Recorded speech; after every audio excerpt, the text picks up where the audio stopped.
Hey guys, how y'all doing? I'm here to give you guys a recap on the new chapter of One Piece, which is on chapter 882. Now, this chapter right here, wow, dude.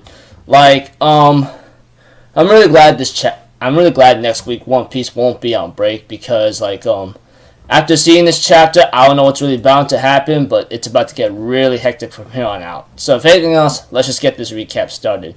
We have to it that Katakuri gives general statement about people that does not want to die because it's unwanted occurrences. And we have to it that Brule shows up in front of Luffy and tells Luffy and brags about Katakuri's strength, saying that the day he was born he never lost a battle. He's beyond what you think he is. Ever since he was born, he got up and sat himself down in a chair and fell asleep. And you know what? Ever since then, he never ever fell to any enemy he's fought before. He even looks down the ground itself, and Katakuri was trying to tell Brule, stop talking about it, okay? Enough. And Brule also mentions that he's always gallant, calm-headed, and powerful. Everything about him is perfect. That's the kind of brother dog's tooth or Katakuri is. And he is the greatest fruit of the family trees ever produced. To think a lowly scum like you able to take him on is nothing more than an insult. And we had to it that Luffy tells Brule to shut up and tries to punch her, but Katakuri intervenes his punches and throws him aside and says, "Don't you freaking dare lay a hand on my sister, you crackhead." And therefore he ends up trying to hit Luffy with Mochi pounding and literally drew a hole in the wall. And boom, he ends up also destroying the thing as well. And we had to it that Katakuri names this spear or trident he's holding named Mole. And he also asks Luffy, which part of your body you don't need anymore? Arms, legs, just tell me. Just tell me. I'll just tear him right off. And Brule's like, how about his neck? Start there. And Luffy's like, shut up and get out of here. And we have to it that Brule actually knows about the Straw Hat's rendezvous point, and therefore decides to tell Perils Peril about that. Even Perils Peril is actually pretty shocked about this. And we have to it that Brule says that she heard their voices already, but also decides to tell him that they're going to Choco Island, etc. And that's what Straw Hat Luffy promised, and that is the final destination. And I'm serious about that. And we have to it that Perils Peril tries to tell Mama, your cake is on Choco Island, let's go over there. As he knows that Pudding must be making the cake right now, one way or another, or where all this will come to an head or an end. Although, Perils Peril is actually not very happy right now because Mama's going to Nut Island, which is something that Perils Peril's like, frick, we're so in trouble right now, we can't get sidetracked, we gotta take the cake was taken to Choco Island. But it looks like Mama's not listening. She never listens anyway. And we have to it that Katakuri is literally trying to kill Luffy with his trident as Luffy is literally dodging his attacks.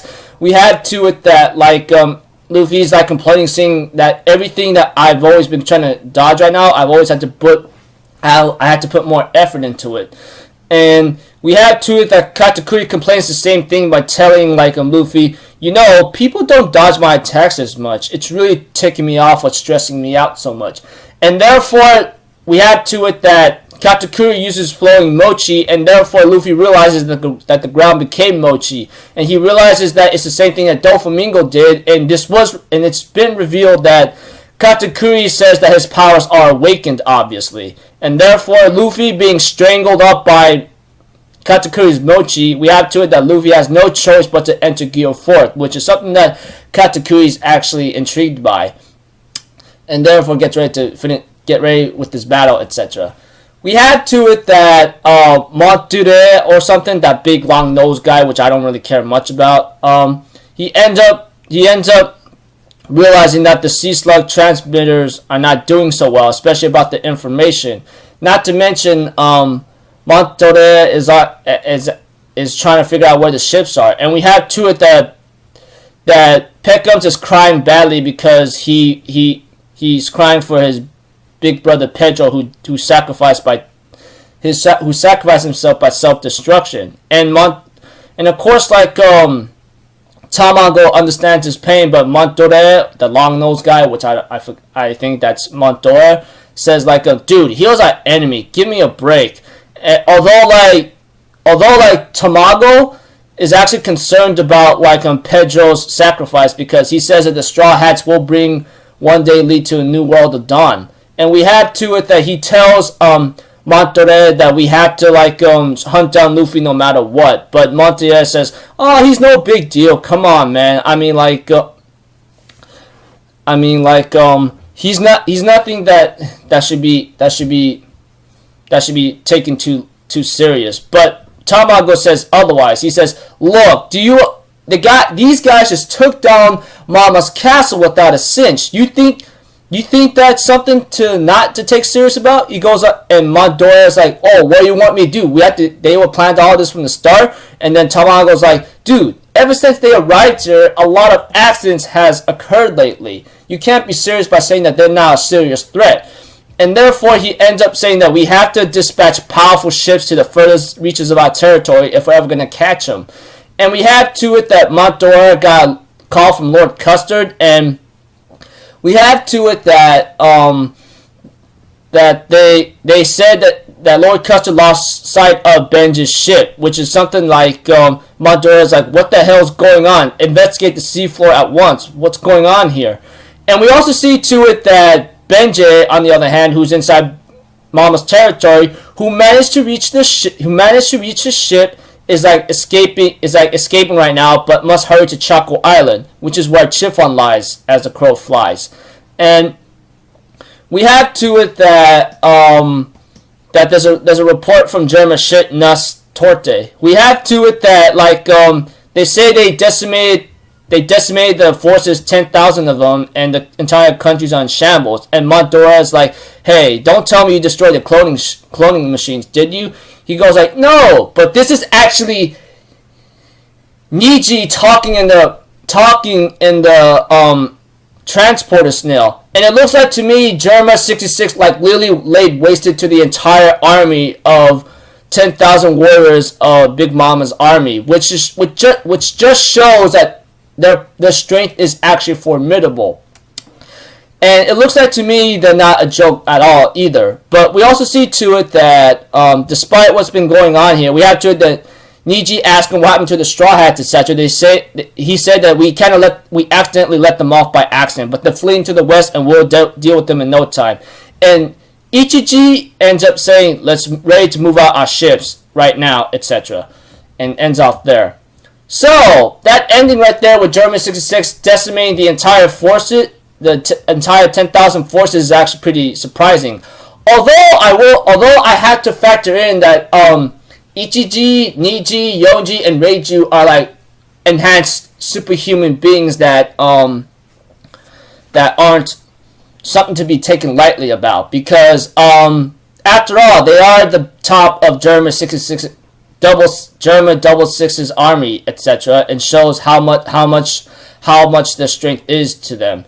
Despite them being superhuman, etc., it doesn't change the fact that Sanji did kick Yonji's butt and managed to kick Yonji's butt even in his raid suit on, and of course Sanji managing to like dislocate Niji's jaw like in no time when Sanji found out what Niji did to a woman. So yeah, but still it's pretty cool to see them take down the entire army of Big Mama's army. 10,000 number of 10,000 that is. But I don't think it should not be too shocking, because in the raid suits they're pretty formidable. And that just shows it at the end of the chapter of One Piece, shows that they're not someone to be taken lightly about. So it looks like to me they might help out the Straw Hats a bit, so we may have to find out. But of course, aside from the German 66's power, Luffy is having trouble with Katakuri, and he has to use Gear 4, which is something that I don't know how that's going to go. And of course, Component Benj, on the other hand, is escaping, while the Sea Slugs in Big Mama's territory are like not responding well. I think it's either because of like Peril's Peril Candy, because that thing is like literally formidable in water, and he's like using that to transport Big Mama, etc. You guys get what I mean. Anyways, the chapter is pretty cool, I don't know how Luffy's going to stand out against Katakuri in Gear 4, but if he's trying to escape, it could give him an advantage. But if he's really trying to fight Katakuri head on with Gear 4, I don't think Luffy's going to last too long because of like it's only 10 minutes, and of course Luffy did use it one time against Big Mom and lost a lot of his power, and now he's using it again to try to face Katakuri, etc. That's not being good. Let's not forget the times that Luffy had to use Gear 4 against Cracker, like and that gave him some trouble, etc. You guys know what I mean. Despite Luffy going to Gear 4, I still think he may not be able to defeat Katakuri at this point, especially if he's not really at peak level, even though like him, he hasn't eaten well enough, etc. You guys know what I mean. So until then, I'll see you guys in my next video. So I'm out for Zoro, people. Have a good day, and I'll see you guys next time, alright? Peace out. Bye-bye. Toodaloo!